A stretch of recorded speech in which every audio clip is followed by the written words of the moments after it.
Common স্পেসে গাড়ি রাখা নিয়ে গন্ডগোল, ছুরিকাহত হলেন এক ব্যক্তি। ৭৯ দমদম রোডে অম্বালিকা অ্যাপার্টমেন্টে এক বহিরাগত ব্যক্তি তপন সরকার দীর্ঘদিন ধরে গাড়ি রাখেন বলে অভিযোগ। এই দিনও গাড়ি রাখা নিয়ে অ্যাপার্টমেন্টের বাসিন্দাদের সঙ্গে বাদানুবাদ হয়। তখনকার মতো তিনি চলে গেলেও কিছুক্ষণ পরে আবার ফিরে আসেন। এই অ্যাপার্টমেন্টের বাসিন্দা আইনজীবী দেবসুন্দর তরিফা প্রতিবাদ করেন। কথা কাটাকাটির মধ্যে ওই ব্যক্তি হঠাৎ ধারালো কিছু দিয়ে দেবসুন্দর তরিফার গালে আঘাত করেন। তাকে দমদম মিউনিসিপ্যালিটি হাসপাতালে নিয়ে যাওয়া হয়। তার গালে 25টি সেলাই পড়ে। নাগেরবাজার থানায় ওই ব্যক্তির বিরুদ্ধে এফআইআর করা হয় এবং নাগেরবাজার থানার পুলিশ এসে অভিযুক্ত ব্যক্তিকে গ্রেফতার করে। আগামীকাল আদালতে পেশ করা হবে। ৭২ ঘন্টায় নিশ্চিত বশীকরণ। আপনার প্রেম, ভালোবাসা, বিবাহ, ব্যবসা, চাকরি, কর্ম, বাস্তু, শিক্ষা, গ্রহদোষ ইত্যাদি সকল সমস্যার নিশ্চিত সমাধান করুন অনলাইন বা চেম্বারে এসে। সমাধান পেতে আজই যোগাযোগ করুন তান্ত্রিক জ্যোতিষী গুরুদেব দীপ আচার্যর সাথে। নাম্বার 8697885583। সামান্য ঘটনা, একটা গাড়ি পার্কিং, কমন স্পেসে গাড়ি পার্কিং ওনাকে বারণ করার জন্য, এবং উনি অশ্লীল ভাষায় গালাগালি দেয়।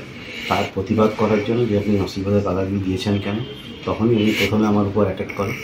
তারপরে আমরা যখন দুজনে হাতাহাতি শুরু হয়, তখন কোনো ধারালো কোনো অস্ত্র দিয়ে আমার গায়ে আমাকে আঘাত করে। এতটাই গভীরভাবে আঘাত করে যেখানে 25টা স্টিচ পড়েছে, এবং আমার যদি এক আঙ্গুল ইয়েতে যদি একটু বেশি চলে যেত তাহলে আজকে তোমার জীবন। আমি চাই জন্য শাস্তি, উনি যেটা করেছেন তার সাজা পাক নিলে এই ঘটনা আবার ঘটাবে কারো। প্রথম কথা, সাম্প্রতিক রাজনৈতিক বিষয়ের সঙ্গে এটা আমি গোলাচ্ছি না, কারণ এর মধ্যে হয়তো সেই অর্থে রাজনৈতিক লড়াইয়ের ব্যাপারটা নেই। কিন্তু যা ঘটেছে ভয়ঙ্কর ঘটনা। আমি আজকে দুপুরের বাড়ি থেকে বেরিয়ে, মেদিনীপুরের বাড়ি থেকে কলকাতায় ঢুকেই আমাকে একজন বললো ওই দেবসুন্দরের গালে নাকি ওরকম চালিয়ে দিয়েছে। আমি তো প্রথম চমকালাম, ও তো নেহাতি একজন মানে ছেলে, শান্তশিষ্ট লয়ার, তার গালে কে মেরে দিল। তারপর আমি সঙ্গে সঙ্গে ওদের বললাম যে অনির্বাণ ছিল, গৌতম ছিল, চলো দেখি কেসটা কী হয়েছে। এসে শুনলাম যে সেই ভদ্রলোক নাকি বিপ্লবী একেবারে, সে নাকি তিনি একসময় সিপিএম করতেন, না এখনো করেন। তারপরে একটা গাড়ি রাখার ব্যাপার, সামান্য একটা গাড়ি রাখার ইস্যু নিয়ে কেউ কারো গালে এরকম মানে ডিপ করে কেটে দিতে পারে, আমাকে প্রথম দেখলো। এরা কি অসভ্যতা এগুলো, মানে আমি তো বুঝতে পারছি না এরা কি বিপ্লবী সিপিএম করে। মানে 34 বছর ক্ষমতায় নেই, তাও এই নেকড়ে বাঘের দাঁত নখগুলো কোথায় কোথায় বেরিয়ে আসছে। যাই হোক, তা অ্যাপারেন্টলি এটা হয়তো রাজনৈতিক নয়, বাট মানে যা ঘটেছে অত্যন্ত অমানবিক। সেই লোক তার আবার 75 বছর কি দিয়ে এমন ভাবে মানে মারা হলো, যেটা জীবনহানির সম্ভাবনাও থাকতে পারে। হতেই পারতো, চোখে মুখে লেগেলে চোখ উড়িয়ে দিতে পারতো। একটা চাবি, আজকাল কি সব চাবি বেরিয়েছে, চাবির গায়েও তো ওই ইয়ের মতো থাকে, করাতের মতো থাকে, ওনাকে নখ পরিষ্কার করে ওইটা দিয়ে এমন চালান চালিয়ে দিয়েছে। বা আমার তো মনে হচ্ছে, জানি না হাতে ব্লেড টেড ছিল কিনা, আপনি এটা দেখবেন ডিপ হয়ে কেটে গেছে।